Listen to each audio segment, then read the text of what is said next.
সমাজে এখনো এমন কিছু লোক আছে যারা বলে কি যে আমরা সহি পীর সমর্থন করি কিন্তু বন্ড পীর সমর্থন করি না, বলে কি বলে না? সহি পীরের মুরিদ আমরা, বন্ড পীরের বিরোধিতা করি। একটা কথা আজকে মাহফিল থেকে ঘোষণা দিতে চাই, সহি পীর, বন্ড পীর, জিন্দা পীর, মোরা পীর, হক পীর, নাহক পীর, কোন প্রকার পীর ইসলামে সাপোর্ট করে না, কি ঠিক কিনা?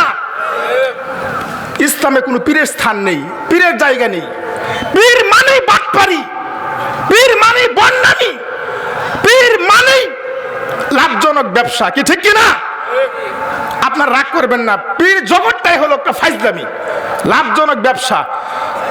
সম্মানিত সুধীবৃন্দু, 1971 দেখি নাই, 1971 সাল দেখি নাই, কিন্তু 2024 দেখেছি। 2024 সালে বাংলাদেশের বিভিন্ন জেলায়, বিভিন্ন এলাকায় মাজার ভেঙে উৎখাত করা হয়েছে, কি ঠিক কিনা? সেই মাজার ভেঙে ভাঙা হয়েছে, মাজার শিরকের আস্তানা মাজার ভাঙা হয়েছে। এতে আপনারা খুশি না বেজার? আপনারা খুশি, আলহামদুলিল্লাহ। কিন্তু কিছু মাজার পূজারী বক্তা আছে, মাজার পূজারী কিছু আলেম আছে বাংলাদেশে, তাদের মন খুবই খারাপ। তারা বলে বাবার মাজার ভাঙা হয়েছে, বাবাকে কি করা হয়েছে? বাবার সাথে বেয়াদবি করা হয়েছে। বাবা কবরে শুয়েছিল, আরামে আসিন, বাবাকে কষ্ট দেওয়া হয়েছে, বাবার সাথে বেয়াদবি করা হয়েছে। যারা মাজার ভাঙছে তারা বেয়াদবি করছে। মনে রাখবেন, মাজার ভাঙছে এই জন্য তারা কাঁদে নাই, এই জন্য তাদের কোনো কষ্ট নাই। কষ্ট হলো জানেন কি? মাজার ভাঙছে মানে কি? তাদের ব্যবসায় লালবাতি জ্বলছে। বুঝেন না কথাই? ব্যবসায় লালবাতি জ্বলছে, ব্যবসা তার হবে না, এই জন্য ওরা কান্নাকাটি করে। আল্লাহ নবী বললেন, আলী,